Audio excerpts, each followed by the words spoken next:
श्री शिवाय दोस्तों। धतूरा भारतीय संस्कृति और धार्मिक परंपराओं में एक महत्वपूर्ण स्थान रखता है। यह औषधीय गुणों के साथ साथ आध्यात्मिक दृष्टि से भी अत्यंत असरी समझा गया है। शत्रु मुक्ति, जिसका अर्थ है कि असर या उसके द्वारा उत्पन्न समस्याओं से छुटकारा पाना, इसके लिए धतूरा विशेष रूप से उपयोगी समझा जाता है। आगे इस वीडियो में हम शत्रु मुक्ति के लिए धतूरे के उपायों, इसके धार्मिक महत्व और विधियों को विस्तार से समझेंगे। सबसे पहले धतूरा का धार्मिक और आध्यात्मिक महत्व समझते हैं। धतूरा का पौधा शिवजी को अर्पित किया जाने वाला एक पवित्र पौधा है। इसे शिव का प्रिय पुष्प समझा जाता है और विशेष रूप से श्रावण मास और महाशिवरात्रि के दौरान शिवलिंग पर चढ़ाया जाता है। शास्त्रों में कहा गया है कि धतूरा न केवल आध्यात्मिक ऊर्जा को बढ़ाता है, बल्कि यह नकारात्मक ऊर्जा और बाधाओं को भी समाप्त करता है। यही कारण है कि यह शत्रु मुक्ति के लिए उपयोगी समझा जाता है। धतूरा को तांत्रिक और ज्योतिषी उपायों में भी स्थान दिया गया है। इसका उपयोग विशेष अनुष्ठानों, यंत्रों और तंत्र मंत्र में किया जाता है, ताकि शत्रु द्वारा उत्पन्न किसी भी तरह की नकारात्मकता को समाप्त किया जा सके। शत्रु मुक्ति के लिए, शत्रु को शांत करने के लिए, शत्रु का करने के लिए आज का वीडियो विशेष होने वाला है, तो वीडियो के अंत तक बने रहे भक्तों। 3 कील धतूरे में गाड़ देना। शत्रु का जादू तुरंत खत्म होगा और शत्रु रोएगा, पछताएगा, गिड़गिड़ाएगा। तो 3 कील धतूरे में गाड़कर बहुत ही छोटा सा उपाय आपको करना है और आपके शत्रु और आपके दुश्मनों से आपको हमेशा के लिए छुटकारा मिल जाएगा। ऐसा समझ लीजिए, यह 3 कील और धतूरे वाला उपाय अब आपके जीवन से शत्रुओं को निकालकर बाहर फेंक देगा और आपके शत्रुओं की सारी ताकत हो जाएगी। चाहकर भी आपके शत्रु आपका कुछ बिगाड़ नहीं पाएंगे। आपके दुश्मन और आपके शत्रु चाहे कितने भी ताकतवर क्यों ना हो, आपका बाल भी बांका नहीं कर सकते। अगर आपने 3 कील धतूरे में गाड़कर बहुत ही छोटा सा उपाय कर लिया, तो आज के समय पर बहुत ज्यादा शत्रुओं से लोग परेशान हो चुके हैं। मतलब शत्रु जो है, इनकी संख्या बढ़ रही है। जो व्यक्ति तरक्की कर रहा है, सफलता जिसे मिल रही है, उसके शत्रु भी बढ़ रहे हैं, उसके दुश्मन भी बन रहे हैं। अपना व्यापार कर लिया, शत्रु बन खड़े हो गए। जगह खरीद ली, शत्रु बनकर खड़े हो गए। क्योंकि देखिए, आज का जो समय है, यह ऐसा समय है कि आपकी खुशी में खुश होने वालों की संख्या कम मिलेगी आपको। लेकिन आपकी खुशी में लोग अंदर ही अंदर, बहुत सारे लोग ऐसे होते हैं जो ईर्ष्या की भावना रखते हैं और फिर वही आपके शत्रु बन जाते हैं। अच्छा, कुंडली में 6ठा भाव जब कमजोर हो जाता है, तब आपके सामने से शत्रु बनते हैं। सामने से आप पार वार करते हैं। और जब कुंडली में 12वां भाव कमजोर हो जाता है, तब आपके गुप्त शत्रु आपको परेशान करते हैं। और गुप्त शत्रु जो होते हैं, यह बहुत खतरनाक होते हैं। गुप्त तरीके से, मतलब इस तरीके से किया कराया करवाते हैं कि व्यक्ति को पता भी नहीं लगने देते हैं। कब उसका घर बर्बाद कर देंगे, उसका व्यापार बर्बाद कर देंगे, उसके जीवन को खराब कर देंगे, व्यक्ति को पता ही नहीं चलेगा। ऐसा समझ लीजिए कि जो व्यक्ति बहुत संपन्न होता है, उसे भी आकर निर्धनता घेर लेती है। उसके घर में भी कर्जे की समस्याएं आने लगती हैं। ऐसे को लेकर लोग परेशान होने लगते हैं कि कमी आ रही है, कर्जा सर पर बढ़ रहा है, अच्छा खासा व्यापार खराब हो रहा है। तो देखिए, इसके पीछे आपके गुप्त शत्रु का हाथ हो सकता है। ज्यादातर केसों में ऐसा निकलता है कि घर में जो दुर्घटनाएं होती हैं या घर में जो किया कराया करवाते हैं, उसकी वजह से पूरा घर जो है वह बर्बाद हो जाता है। तो अब आपको बिल्कुल डरने की, घबराने की जरूरत नहीं है, क्योंकि बालाजी महाराज का आशीर्वाद कहीं ना कहीं आप पर है कि यह वीडियो आप तक पहुंची है। अब आपकी समस्या का हल आपको मिलेगा। मात्र 3 कील और धतूरे से ऐसा उपाय आपको बताएंगे कि आपके शत्रुओं की सारी अकड़ निकल जाएगी, उनकी बैंड बज जाएगी। मतलब दुश्मन आपके चाहे कितने भी ताकतवर क्यों ना, वो चाहकर भी आपका कुछ बिगाड़ नहीं पाएंगे। कोशिश कितनी भी कर लें वो कि आपको नुकसान करना है, आपका व्यापार खराब करना है, या कुछ भी आपके साथ गलत करना है, कितना भी सोच लें और कितना भी किया कराया करवा लें, आप ये उपाय करेंगे तो उनका किया कराया उन्हीं के पास वापस चला जाएगा। आपका कभी कुछ नहीं बिगड़ेगा, चाहे वो कितना ही बड़ा किया कराया करवाए। क्योंकि जो हम उपाय लेकर आए हैं ना, कील का कील कैसी होती है? कील चुभन वाली होती है, नुकीली होती है। तो जिस तरह से उसने आपके जीवन को, आपके शत्रु ने आपके जीवन को खराब किया है, या गुप्त शत्रुओं ने खराब किया है, या अधिक शत्रुओं ने खराब किया है, अब उनकी बारी है परेशान होने की। उनकी सारी शक्ति खत्म हो जाएगी, किसी से शत्रुता नहीं कर पाएंगे। ऐसा उपाय आज की वीडियो में लेकर आए हैं, तो वीडियो में आगे बढ़े उपाय की बात करें उससे पहले जो लोग बालाजी महाराज सच्चे भक्त हैं वह सबसे पहले तो वीडियो को लाइक करके चैनल को सब्सक्राइब कर लें, क्योंकि उन्हीं की कृपा से यह वीडियो आप तक पहुंची है। दूसरी चीज की कमेंट सेक्शन में जयकारा जरूर लगा दें, पूरी सच्ची श्रद्धा से जय बालाजी महाराज लिख दें, जिससे बालाजी महाराज जल्दी से जल्दी आपकी मनोकामना को पूरा कर दें और आपके सारे कष्टों को हर लें। तो चलिए अब बात कर लेते हैं उपाय की। तो उपाय किस दिन करना है, किस समय करना है और किस तरह से 3 कील धतूरे में क्या कहकर क्या बोलकर आप कील गाड़ना है। सबसे पहले आपको बता दे, स्त्री हो या पुरुष कोई भी इस उपाय को कर सकता है। किस दिन करना है, किसी भी दिन आप इस उपाय को कर सकते हैं। ठीक है, अब देखिए उपाय को करने के लिए आपको सबसे पहले 3 कील लेनी है। कील कितनी बड़ी लेंगे, इतनी बड़ी लेंगे कि जो धतूरा है उसके आर पार कील हो जाए। थोड़ी लंबी सी कील आपको लेनी है, बहुत छोटी कील नहीं लेनी है। ठीक है, तो कितनी कील लेनी है? 3 कील आपको लेनी है। पुरानी कील इसमें नहीं लेनी है, नई कील लेनी है। ठीक है, आपके पास घर में रखी हुई है नई कील है, जिन्हें आपने उपाय में नहीं लिया है, कभी इस्तेमाल नहीं किया है, वो कील भी आप ले सकते हैं। और अगर आपके घर पर नहीं है तो आप बाजार से लेकर आएं। लेकिन शनिवार के दिन लोहा नहीं खरीदा जाता है, बस शनिवार के दिन इसे नहीं खरीदना है। तो 3 कील आप लेकर आए। साथ ही साथ आपको लेना है एक धतूरा, एकदम बढ़िया सा धतूरा होना चाहिए, ऐसा ना हो कि कटा फटा हो। ठीक है, एकदम बढ़िया सा धतूरा और 3 कील आपको लेनी है। एक लेना आपको छोटा सा काले रंग का कपड़ा। कितना बड़ा कपड़ा लेंगे जिसमें ये धतूरा और कील दोनों चीजें आ जाएं। इतना बड़ा काले रंग का आपको कपड़ा लेना है। कपड़ा गोल भी ले सकते हैं, चौकोर भी ले सकते हैं, कैसे भी कपड़ा ले लीजिए, बस धतूरा उसके अंदर अच्छे से आ जाए, इतना बड़ा कपड़ा आपको लेना है। अब देखिए ये सारी चीजें लेकर आपको अपने घर के ऐसे कमरे में किसी ऐसे स्थान पर बैठना है जहां पर आकर आपको कोई रोके ना, कोई टोके ना, क्योंकि यह उपाय गुप्त तरीके से आपको करना है। क्योंकि जब भी कोई भी उपाय आप गुप्त तरीके से करते हैं या कोई टोटका गुप्त तरीके से करते हैं, वो बहुत जल्दी काम करता है। इसीलिए ऐसे कमरे में बैठे जहां आपके घर का भी कोई व्यक्ति आपको आकर टोके ना, रोके ना। ठीक है, भले ही उसको इस बारे में पता हो, लेकिन उस समय कोई आपको डिस्टर्ब ना करे, ऐसे कमरे में आपको बैठकर इस उपाय को करना है। तो आप चाहे तो दरवाजा बंद करके भी इस उपाय को कर सकते हैं। जमीन पर बैठकर आपको इस उपाय को करना है। अपना फेस सबसे पहले आपको दक्षिण दिशा यानी साउथ डायरेक्शन लेना है। सबसे पहले जो कपड़ा है काला रंग का, उसे आप जमीन पर बिछा लीजिए। फिर उसमें कील आप रख लीजिए। ठीक है, कील एक तरफ रख लीजिए, कपड़ा एक तरफ बिछा लीजिए। अब आपको क्या करना है, जो धतूरा है उसे उलटे हाथ में पकड़ना है और सीधे हाथ से कील उठानी है। इस बातों में विशेष ध्यान देना कि जो धतूरा है उसे उलटे हाथ में पकड़ना है और सीधे हाथ से कील उठानी है। और अपने शत्रु का नाम अगर पता है तो नाम बोलेंगे, अगर नाम नहीं पता है तो गुप्त शत्रु पर आपको बोलना है। शत्रु बोल दीजिए या गुप्त शत्रु बोल दीजिए और कील उस धतूरे में आपको लगा देनी है। ठीक है, जिधर धतूरे में डंडी होती है उधर की तरफ कील आपको लगा देनी है। फिर आपको क्या करना है, दूसरी कील उठानी है, फिर से शत्रु के बारे में बोलना है। मान लीजिए 2 शत्रु हैं, आपको पता है कि आपके 2 ही शत्रु हैं या 3 ही शत्रु हैं, तो उसका नाम आप बोल दीजिए और बिल्कुल धतूरे के बीचों बीच आपको वो कील लगा देनी है। अब मान लीजिए शत्रु का नाम नहीं पता है, तो उसे आप शत्रु या गुप्त शत्रु बोलकर उस कील को धतूरे में अच्छे से गाड़ देंगे, मतलब आर पार हो जाए कील, इस तरह से आपको गाड़ देना है। फिर आपको तीसरी कील उठानी है। अगर शत्रु का नाम पता है, जैसे किसी किसी के 3 शत्रु होते हैं, उसे पता होता है कि मेरे 3 ही शत्रु है, फिर तो आप अपने शत्रु का नाम बोलिए।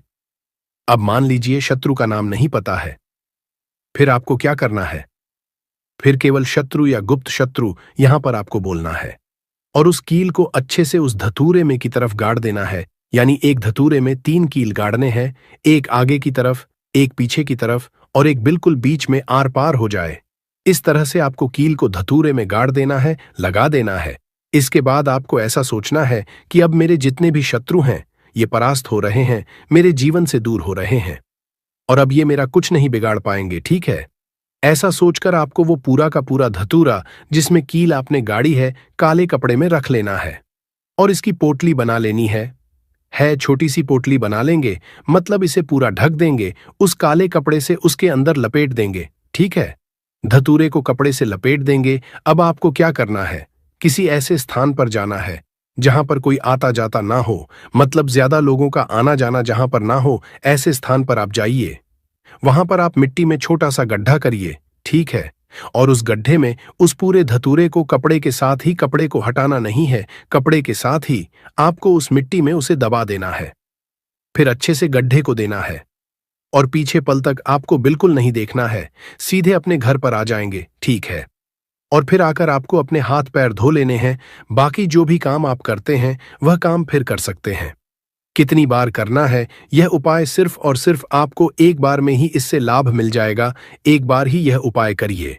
किस दिन करना है, किसी भी दिन कर सकते हैं, लेकिन शनिवार का दिन, मंगलवार का दिन और अमावस्या की जो तिथि होती है, यह बहुत उत्तम है इस उपाय के लिए।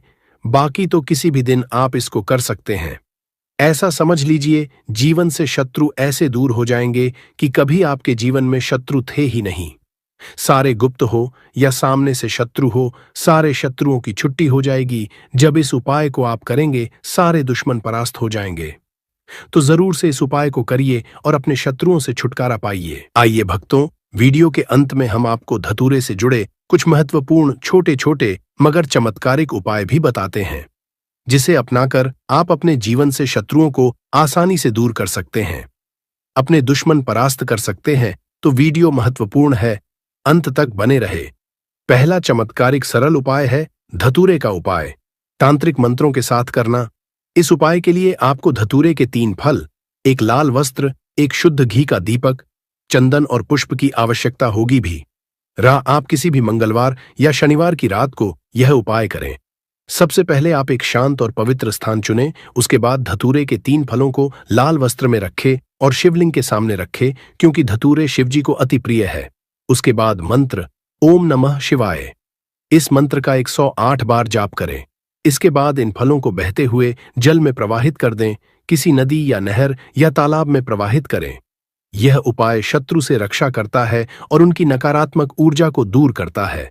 दूसरा चमत्कारिक सरल उपाय है धतूरे का हवन करना। इस उपाय के लिए आप सबसे पहले धतूरे के पत्ते और फल ले लें, थोड़ा गुल धूप ले लें, एक कपूर और गाय का घी रख लें। फिर आप एक हवन स्थापना करें। फिर आप हवन कुंड में इन सभी को, धतूरे के पत्तों और फलों को गूगल और कपूर के साथ जलाएं। फिर आप मंत्र ओम हरि हरोहर, इस मंत्र का उच्चारण करते हुए हवन सामग्री अर्पित करें। यह हवन शत्रुओं की बुरी दृष्टि और असर को समाप्त करता है। तीसरा चमत्कारिक सरल उपाय है धतूरे का यंत्र बनाना। सबसे पहले आप एक भोजपत्र ले लें, एक धतूरे के बीज ले लें, चंदन और लाल स्याही रख लें। फिर आप एक भोजपत्र पर शत्रुनाशक यंत्र बनाएं। फिर आप इसे धतूरे के बीजों साथ लाल वस्त्र में बांधें। फिर आप इसे अपने घर या कार्यस्थल पर रखें। यह उपाय शत्रुओं के असर को निष्क्रिय करता है और आपको सुरक्षा प्रदान करता है। चौथा सबसे महत्वपूर्ण और चमत्कारिक सरल उपाय है धतूरे का शिवलिंग पर अभिषेक। सबसे पहले आप धतूरे के पत्ते और फल, गाय का दूध और शुद्ध जल रख लें। उसके बाद आप सोमवार को प्रातःकाल स्नान करके शिव मंदिर जाएं। फिर आप शिवलिंग पर पहले शुद्ध जल और दूध अर्पित करें और इसके बाद धतूरे के पत्ते और फल चढ़ाकर फिर आप इस मंत्र का जाप करें। यह उपाय शत्रुओं के असर को कम करता है और आपके जीवन में शांति लाता है। पांचवा चमत्कार एक सरल उपाय है धतूरे का ताबीज। सबसे पहले आप कुछ धतूरे के बीज और लाल धागा अपने पास रख लें। फिर आप धतूरे के बीजों को लाल धागे में पिरोकर ताबीज बनाएं। फिर आप इसे अपने दाहिने हाथ या गले में पहने। यह ताबीज नकारात्मक ऊर्जा से बचाता है और शत्रुओं के कुअसर को निष्क्रिय करता है। भक्तों, इन सभी उपाय को करते समय उपाय से जुड़ी हुई कुछ विशेष सावधानियां भी हैं जिसे जानना जरूरी है। जैसे पवित्रता का ध्यान रखें। धतूरे के उपाय करते समय मन और शरीर की पवित्रता का ध्यान रखना चाहिए। स्नान करके शुद्ध वस्त्र पहने और शांत चित्त मन से उपाय करें। अगला है सही दिन और समय का चयन करें। धतूरे के उपाय मंगलवार, शनिवार या अमावस्या की रात को अधिक असरी माने जाते हैं। उपाय का समय जिस समय आप करना चाहते हैं कर सकते हैं। अगला है मंत्रों का सही उपाय। करते समय मंत्रों का सही उच्चारण करें, अन्यथा इसका असर कम हो सकता है। अगला है धतूरे का सुरक्षित उपयोग। धतूरा जहरीला होता है, इसलिए इसे संभालते समय विशेष सावधानी बरतें, विशेषकर इसे बच्चों की पहुंच से दूर रखें। अगला है संकल्प और श्रद्धा। उपाय करते समय आपके मन में विश्वास और श्रद्धा होनी चाहिए। भक्तों, धतूरा केवल शत्रु मुक्ति के लिए ही नहीं बल्कि अन्य समस्याओं के समाधान में भी उपयोगी है। जैसे पहला है स्वास्थ्य लाभ। धतूरा वेद में औषधि के रूप में भी उपयोग होता है। इसका उपयोग दमा, जोड़ों के दर्द और त्वचा रोगों के उपचार में किया जाता है। दूसरा है धार्मिक उपाय। पूजा और अनुष्ठानों में धतूरा सकारात्मक ऊर्जा को बढ़ाने के लिए उपयोग किया जाता है। तीसरा है तांत्रिक उपाय। तंत्र क्रियाओं में धतूरे का उपयोग बाधाओं को दूर करने और सफलता हासिल करने के लिए किया जाता है। भक्तों, निष्कर्ष यह है कि धतूरा एक पवित्र और शक्तिशाली औषधि और धार्मिक सामग्री है, जिसका सही उपयोग शत्रु मुक्ति के लिए अत्यंत हो सकता है। हालांकि इसे करते समय सतर्कता और नियमों का पालन करना आवश्यक है।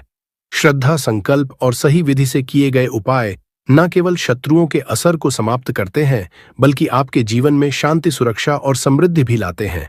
भक्तों, सभी धतूरे से जुड़े उपाय हम आपको सरल और विस्तार से समझाने की कोशिश किए हैं। भी आपको कुछ भी ऐसा जो इसमें पूछना हो, कुछ ऐसा जो समझ में ना आया हो, तो आप कमेंट सेक्शन में पूछ सकते हैं। नहीं तो आप फिर से ध्यान से को देखकर, सुनकर समझ सकते हैं। तो इस उपाय को आप शाम के समय भी कर सकते हैं, सुबह के समय में भी आप इस उपाय को कर सकते हैं। लगा हुआ है, उस पर किसी का भी कब्जा नहीं है, तो वो आप जो है बिना पूछे भी में से तोड़ सकते हो।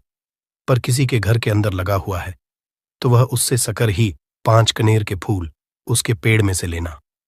अब आपके पास 5 कनेर के फूल भी आ चुके हैं। अब दोस्तों, कनेर के फूल के साथ में क्या हमें सीधा उपाय करना है या कुछ सामग्री भी लेकर जाना है? तो देखो, कोई भी उपाय जब हम करते हैं तो सीधा हम उपाय जाकर नहीं करते हैं, उससे पहले हम भगवान शिव जी की पूजन अर्चना भी करते हैं। तो देखो, अगर यह उपाय आप सुबह के समय कर रहे, प्रातःकाल कर रहे हो, तो आप लोगों को अपने साथ में कम से कम 1 लोटा जल तो जरूर लेकर जाना ही जाना है। मंगलवार की अष्टमी का दिन रहेगा, वैसे ही माताएं बहनें अपनी पूजन सामग्री लेकर जाएंगी। तो उन लोगों के लिए कोई दिक्कत नहीं है जो प्रतिदिन शिव जी के मंदिर जाते हैं या मंगलवार के अष्टमी के दिन अपनी पूरी पूजन सामग्री लेकर जाएंगे। भाई, वो वैसे के वैसे ही लेकर जाएं। ये बात उनके लिए है जो कुछ भी लेकर नहीं जाएंगे। भाई, वो बस 1 लोटा जल तो जरूर लेकर जाएं। अगर वह इस उपाय को 5 कनेर के फूल वाले उपाय को कर रहे हैं, उसी के बाद में दोस्तों शाम के समय की बात करें तो भाई, शाम के समय अगर आप लोग इस 5 कनेर के फूल वाले उपाय को कर रहे हो तो अपने साथ में 1 गोल बाती का घी का दीपक जरूर लेकर जाना। जो घी का दीपक लोगे वो आटे का होना चाहिए। आटे का होने के साथ में उसके अंदर गोल बाती रखा आएगी। वो गोल बाती आप अपने हाथों से बनाओगे, ज्यादा बेहतर होगा। साथ ही में उस दीपक के अंदर जो मतलब चीज डलेगी वो डालेगी शुद्ध देसी गाय का घी, है ना। उसके अंदर शुद्ध देसी गाय का घी ही डालना, न भैंस का डालना, न मिलावटी बाजार का घी डालना। इस बात का भी आप लोग ध्यान रखना। अगर आपको उपाय का पूर्ण फल चाहिए तो भाई करना क्या है, देखो, सुबह अगर उपाय कर रहे हो ना, तो अगर 10, 11, 12 बजे तक भी उपाय करोगे तो भी कोई दिक्कत वाली बात नहीं है, कर सकते हो। मंगलवार के अष्टमी का दिन बार बार नहीं आता है, आपको पहुंचना है सबसे पहले तो अपने घर के पास में जो शिव मंदिर हो, शिवालय हो, जहां पर शिवलिंग विराजित हो, वहां पर आप लोगों को पहुंच जाना है। अब वहां पर पहुंच करके सीधा हमें जाकर उपाय करने लग जाना है।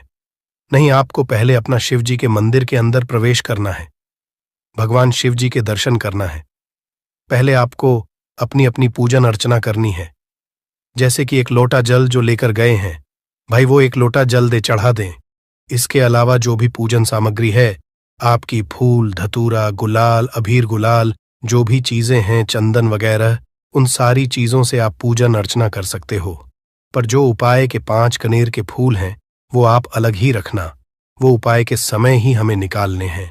तो पहले आप अपनी पूजन अर्चना कर लेना, जैसे आप मंगलवार के दिन करते हो, मंगलवार के अष्टम के दिन करते हो, वैसे आप अपनी पूजन अर्चना कर लेना, है ना। इसी शाम के समय है, शाम के समय जब आप अपने घर के पास में जो शिव मंदिर हो वहां पर पहुंचो। गतो पहुंचने के बाद आप पहले अपना वह घी का दीपक जलाना। अब घी का दीपक जलाने में भी इस बात का ध्यान रखना, इस घी के दीपक को आपको अपने घर से जलाकर नहीं लेकर जाना है और मंदिर में जाकर भी जलाना है। और मंदिर में जाकर जलाओगे तो उसे अपनी माचिस से ही जलाना है। अपने घर से इस दीपक को जलाने के लिए अपनी माचिस लेकर आना। आपने मंदिर में किसी और की माचिस ले ली इस दीपक को जलाने के लिए। अगर आप शाम के समय इस वाले उपाय को कर रहे हो तो भाई इस उपाय को करने का फल जो है उस मानव को भी मिल जाएगा जिस मानव की आपने माचिस ली होगी। इसलिए आप अपने घर से अपनी ही माचिस लेकर जाएं। उसके बाद में दोस्तों, आप लोगों को एक बात का और ध्यान रखना है कि जब आप उस दीपक को जला दो, जलाने के बाद उस दीपक से आप चाहो तो आरती भी उतार सकते हो, अन्यथा कोई दिक्कत बात नहीं है। आप उस दीपक को भगवान शिव जी के इतने पास मत रखना कि भगवान शिव जी को आंच लगी। थोड़ी दूरी बनाकर ही जो है आप उस दीपक को जो है भगवान शिव जी के शिवलिंग के पास में रखना, क्योंकि अभी हम जो है भगवान शिव जी को प्रसन्न करने वाले हैं।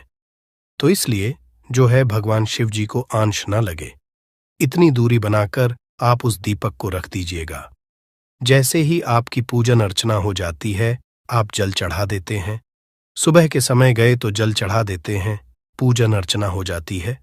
फिर उसके बाद में भगवान शिव जी की शिवलिंग के पास में कहीं पर भी बैठ जाइए, सामने बैठ जाइए या आसपास बैठ जाइए। उसी तरीके से शाम के समय है दीपक जैसे ही लग जाए तो भाई आप अपना उपाय को यहां पर कर सकते हैं। और उपाय को करने से पहले आप अपने वह 5 कनेर के फूल निकाल लीजिए, क्योंकि अब हम यहां पर उपाय को करने वाले हैं। उपाय को करने के लिए आप शिवलिंग के सामने भी बैठ सकते हैं, आसपास भी बैठ सकते हैं, कोई दिक्कत वाली बात नहीं है। अब हमारे पास 5 कनेर के फूल हैं, तो सीधी सी बात है कि इन 5 कनेर के फूलों को हमें 5 अलग अलग जगहों पर यहां पर चढ़ाने हैं। अब वो 5 अलग अलग जगह कौन सी हैं वो हम आपको बताते हैं। देखिए, 5 अपने कनेर के फूल आप अपने सामने निकाल कर रख लीजिए। अब 5 कनेर के फूल में से सबसे पहला वाला कनेर का फूल आप लोग उठाइए और पहले वाले कनेर के फूल आपको कहां पर चढ़ाना है वो आपको चढ़ाना है भगवान शिव जी शिवलिंग के ऊपर। जो गणेश जी वाला स्थान होता है वहां पर अब भगवान शिव जी के शिवलिंग के ऊपर गणेश जी वाला स्थान कहां पर होता है? भगवान शिव जी की शिवलिंग होती है, शिवलिंग की जलाधारी होती है। जलाधारी का जो राइट हैंड साइड होगा, मतलब शिवलिंग की तरफ से खड़े होकर देखना कि भगवान शिव जी का सीधा हाथ कौन सा है, राइट हैंड साइड कौन सा है। उस राइट हैंड साइड पर आपको ये पहले नंबर का कनेर का फूल समर्पित करना है। और जो फूल का खिला हुआ होगा ना, वो शिवलिंग की तरफ करके ही आप लोग जो है इस पहले नंबर के फूल को भगवान गणेश जी वाले स्थान पर समर्पित करना, जलाधारी के राइट हैंड साइड पर।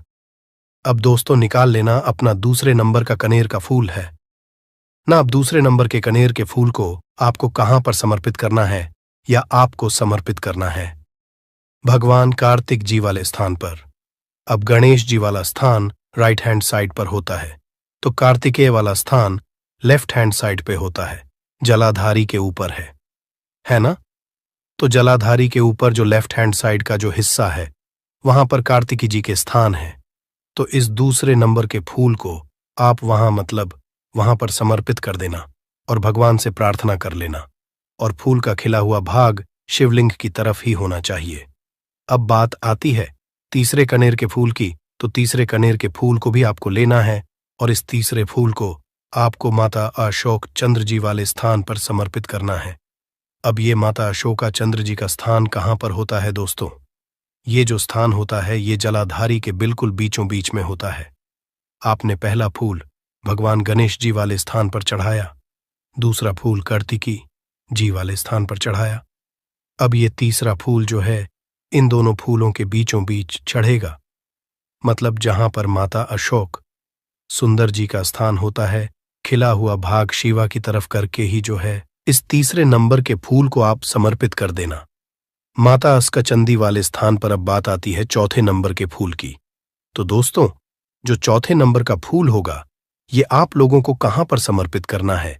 ये आप लोगों को समर्पित करना है भगवान शिवाजी की शिवलिंग के ऊपर जो एक पात्र टंगा हुआ होता है जिससे बूंद बूंद करके जल टपकता है, जिसके अंदर शिव जी की 5 बेटियों का स्थान होता है, जयाविश, हरा, शमली और देव। उस पात्र के अंदर जो है आप लोगों को क्या करना है, ये चौथे नंबर के फूल को समर्पित करना है।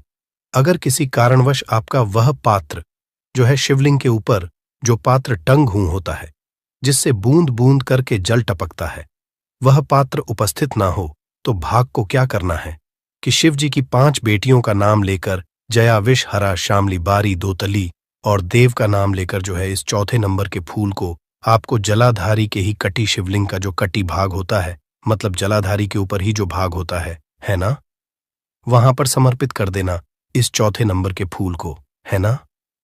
उसके बाद में दोस्तों बात करते हैं आखिरी नंबर के 5वें नंबर के फूल को, जो कि आखिरी फूल है हमारा।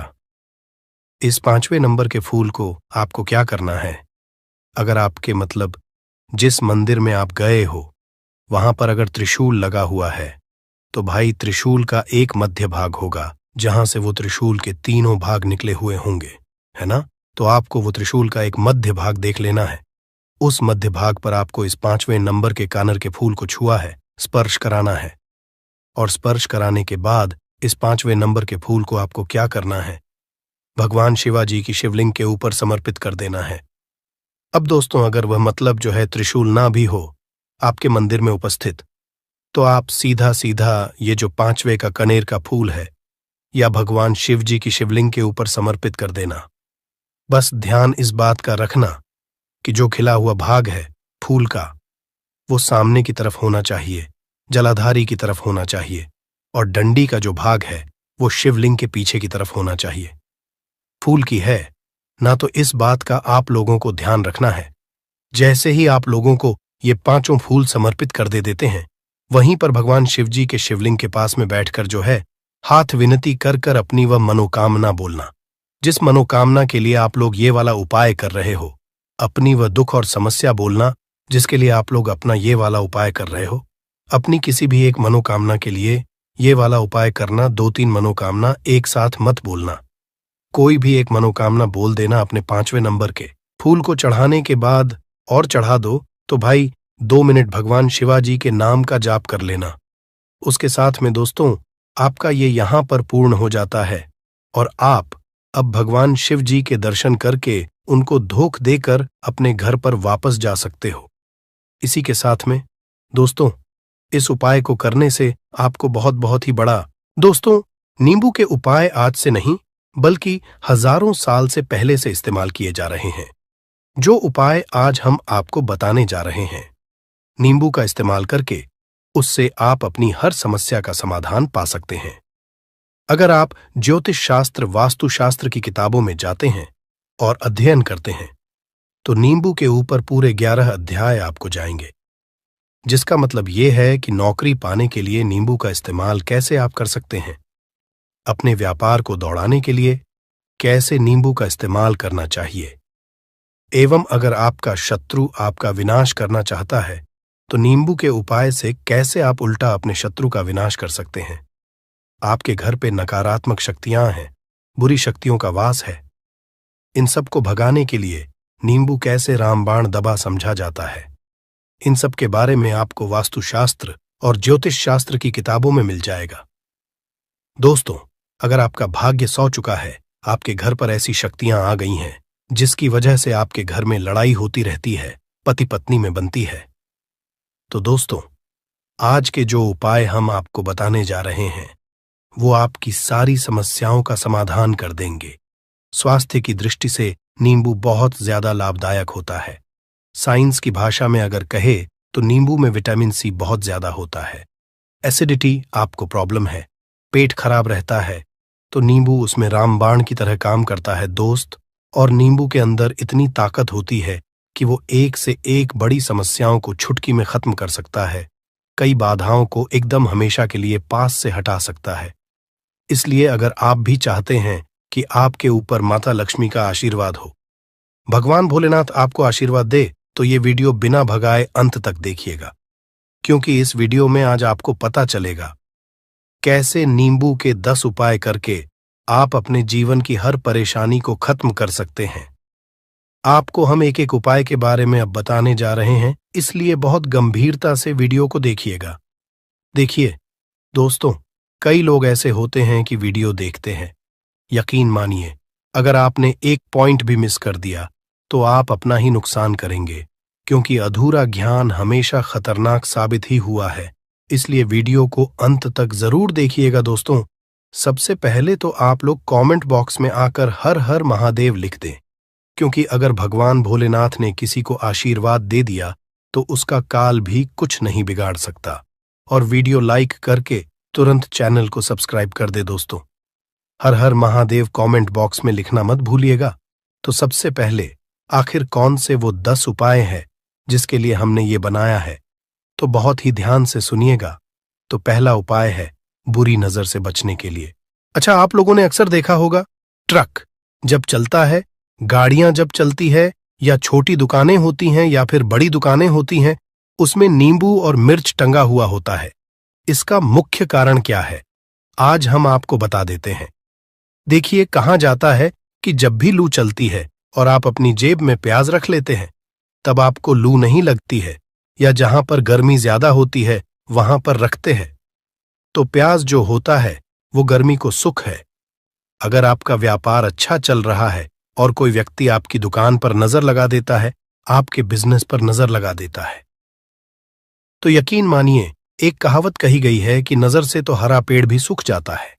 इसी तरीके से जो चलता हुआ व्यापार होता है वो तक बंद हो जाता है। अगर किसी व्यक्ति ने आपके ऊपर नजर लगा दी है, तो इसीलिए लोग क्या करते हैं कि अपनी दुकान में नींबू और मिर्ची रखते हैं। अगर आपने एक पॉइंट भी मिस कर दिया तो आप अपना ही नुकसान करेंगे, क्योंकि अधूरा ज्ञान हमेशा खतरनाक साबित ही हुआ है। इसलिए वीडियो को अंत तक जरूर देखिएगा दोस्तों। सबसे पहले तो आप लोग कमेंट बॉक्स में आकर हर हर महादेव लिख दें, क्योंकि अगर भगवान भोलेनाथ ने किसी को आशीर्वाद दे दिया तो उसका काल भी कुछ नहीं बिगाड़ सकता। और वीडियो लाइक करके तुरंत चैनल को सब्सक्राइब कर दे दोस्तों। हर हर महादेव कमेंट बॉक्स में लिखना मत भूलिएगा। तो सबसे पहले, आखिर कौन से वो 10 उपाय हैं जिसके लिए हमने ये बनाया है, तो बहुत ही ध्यान से सुनिएगा। तो पहला उपाय है बुरी नजर से बचने के लिए। अच्छा, आप लोगों ने अक्सर देखा होगा, ट्रक जब चलता है, गाड़ियां जब चलती है, या छोटी दुकानें होती हैं या फिर बड़ी दुकानें होती हैं, उसमें नींबू और मिर्च टंगा हुआ होता है। इसका मुख्य कारण क्या है, आज हम आपको बता देते हैं। देखिए, कहा जाता है कि जब भी लू चलती है और आप अपनी जेब में प्याज रख लेते हैं, तब आपको लू नहीं लगती है, या जहां पर गर्मी ज्यादा होती है वहां पर रखते हैं तो प्याज जो होता है वो गर्मी को सुख है। अगर आपका व्यापार अच्छा चल रहा है और कोई व्यक्ति आपकी दुकान पर नजर लगा देता है, आपके बिजनेस पर नजर लगा देता है, तो यकीन मानिए, एक कहावत कही गई है कि नजर से तो हरा पेड़ भी सूख जाता है।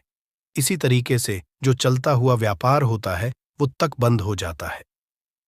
अगर किसी व्यक्ति ने आपके ऊपर नजर लगा दी है, तो इसीलिए लोग क्या करते हैं कि अपनी दुकान में नींबू और मिर्ची रखते हैं। इसका जो मुख्य कारण है बताया गया है कि नींबू का खट्टा और मिर्ची का तीखापन जो होता है वो बुरी नजर वाले व्यक्ति की को भंग कर देता है, जिससे वह अधिक समय तक खुद को असरदार नहीं पाता है। यह हिंदू पुराणों में साफ साफ लिखा हुआ है, जिसका मतलब यह है कि अगर आपका व्यापार चल रहा है और आप किसी का भी बुरा नहीं चाहते हैं, और कोई व्यक्ति आपका बुरा चाहते हुए आपके ऊपर लगातार नजर लगवा रहा है, आपके ऊपर तंत्र विद्या करवा रहा है, बुरी आत्मा पीछे लगवा रहा है, और अगर आपने पहले से ही नींबू टांग रखा है, तो यह सारा प्रभाव उल्टा उसके ऊपर पड़ जाएगा और वह बर्बाद हो जाएगा। इसलिए अगर आप कोई भी करते हैं तो नींबू और मिर्ची को टांग करके रखिएगा दोस्त।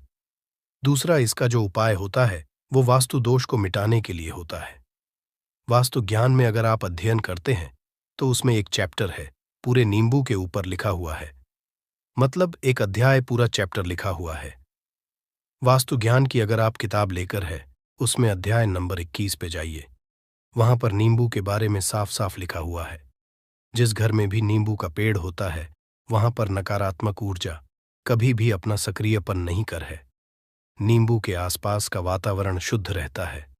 नींबू घर के वातावरण को एकदम सकारात्मक शक्तियों से भर देता है दोस्त। तो किसी व्यक्ति के घर पर अगर नकारात्मक शक्तियों का वास हो चुका है तो यकीन मानिए उसके घर कभी भी बरकत नहीं हो सकती है। उसके घर के लोग आपस में लड़ाई करते रहेंगे, धन के सारे मार्ग बंद हो जाएंगे, घर के खर्चे बढ़ जाएंगे, कर्ज के माया जाल में वो फंसता चला जाएगा। परंतु अगर आपके घर पर नींबू का पेड़ है तो आपके घर में सिर्फ सकारात्मक शक्तियां आएंगी। आपके घर का वातावरण बहुत अच्छा बना रहेगा। घर के आपसी लोगों में हमेशा बनती रहेगी। सरल भाषा में बता। दोस्तों, आप लोगों ने देखा होगा कई ऐसे घर होते हैं जिसमें आपस में लड़ाई होती रहती है। घर में कभी भी बरकत नहीं होती, और जिस घर की बरकत नहीं होती है वो घर कभी भी आगे नहीं बढ़ पाता है। इसके लिए सबसे बड़ा जो समझा गया है वास्तु दोष को मिटाने के लिए, वो समझा गया है नींबू के पेड़ को।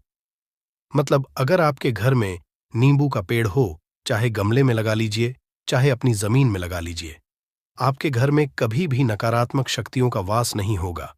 और मान लीजिए अगर आपके घर पे आपको ऐसा लगता है कि किसी ने काला जादू करवा दिया है, तंत्र विद्या आपके घर पर करवा दी है और आप लोग बहुत परेशान हो गए हैं घर की लड़ाई को देख करके, तब आपको जो बताने जा रहे हैं वो सुनिएगा।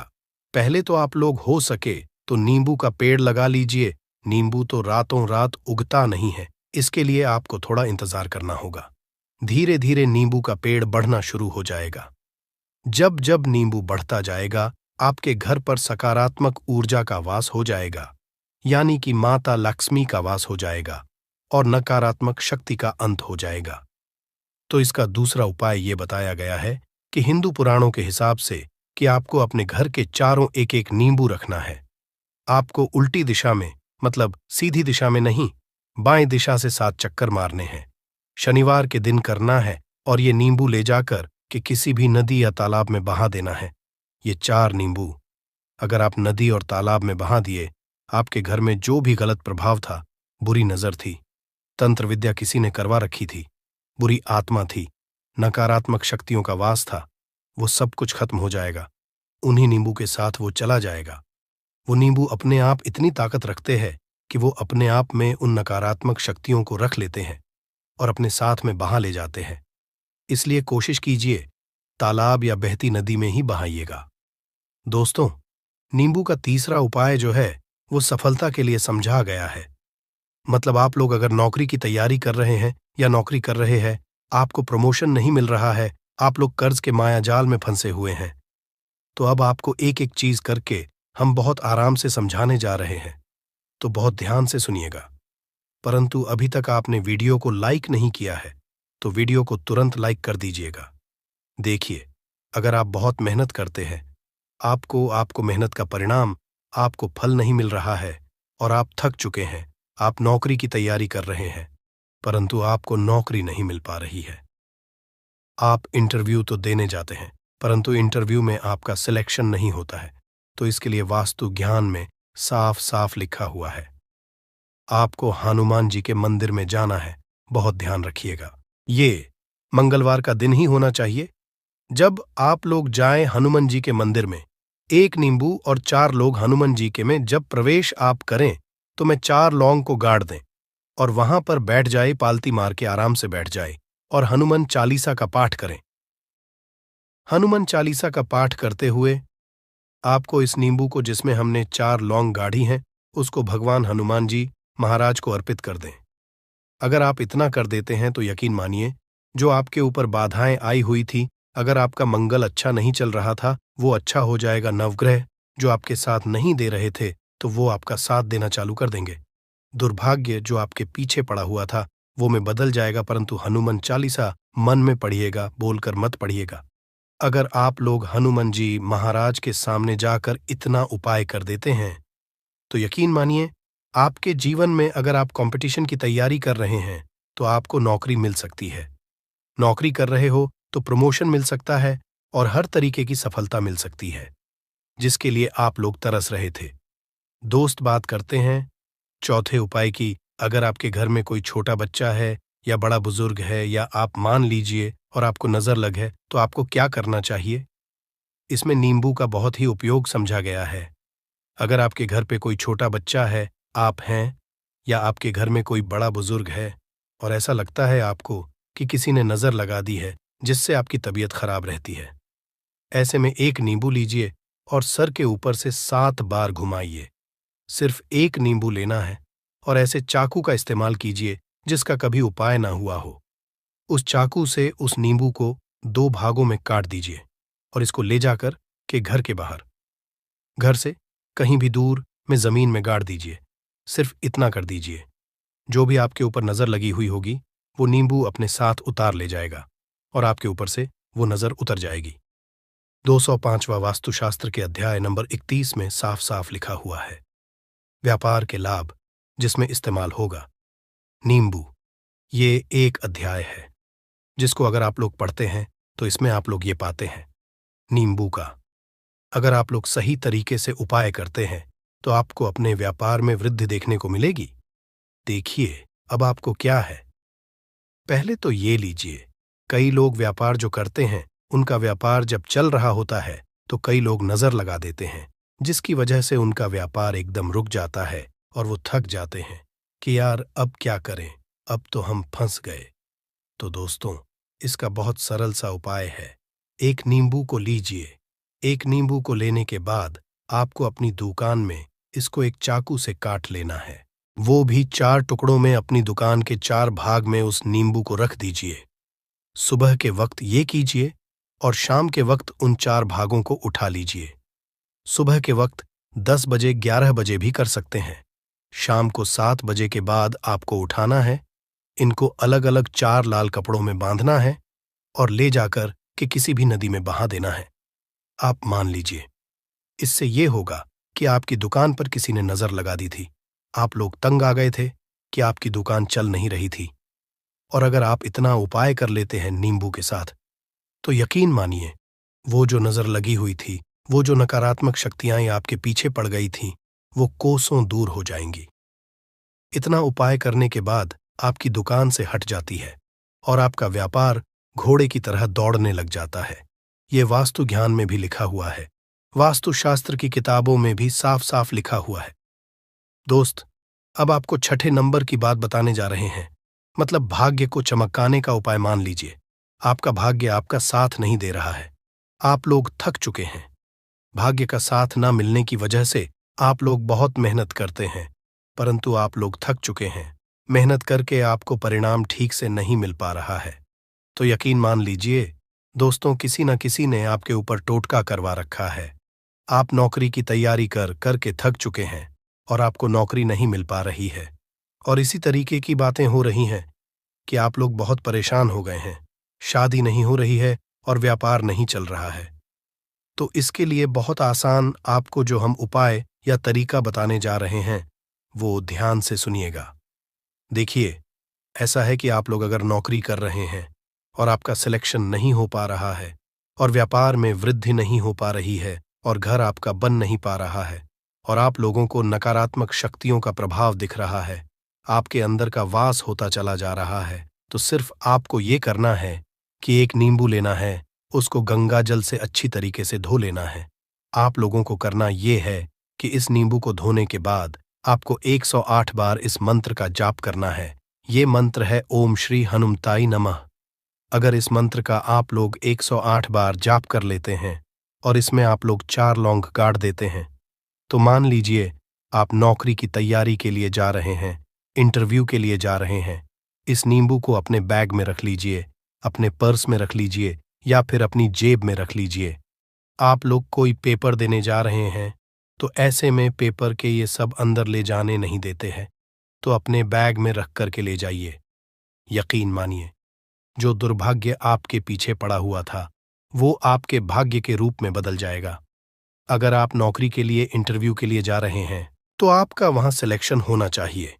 हिंदू पुराणों में साफ साफ लिखा हुआ है, इस प्रक्रिया में आपका 3 से 4 रुपए का खर्चा है, परंतु यकीन मानिए इस प्रक्रिया को करने के बाद आपका जीवन संभल सकता है। ओम श्री हनुमते नमः एक ऐसा जाप है जिससे मान लीजिए अगर आपका मंगल कमजोर था तो वो मंगल तुरंत मजबूत होता जाएगा, परंतु इसका आपको 108 बार जाप करना होगा, क्योंकि हनुमान जी महाराज को 108 नंबर बहुत ज्यादा पसंद है। 108 कोई भी क्रिया आप हनुमान जी के लिए करते हैं तो वो ही होता है और ये क्रिया आप लोग नौकरी के सिलेक्शन के वक्त करते हैं, इंटरव्यू के वक्त करते हैं, अपने कंपटीशन के वक्त करते हैं, तो आपको सफलता मिलना तय समझा जाता है। दोस्तों, 7वां उपाय है रोगी से मुक्ति हेतु। ये अध्याय आपको वास्तु ज्ञान के 41 नंबर पेज पर मिल जाएगा। मतलब, मान लीजिए अब आप घर में कोई ऐसा रोगी व्यक्ति है जो दवाई करा करा कर थक गया है, अस्पताल जा जाकर पक गया है और उसका रोग ठीक नहीं हो रहा है। वो परेशान हो चुका है कि अब मैं क्या करूं। तो आपको हम टोटका बताने जा रहे हैं। वो सिर्फ आप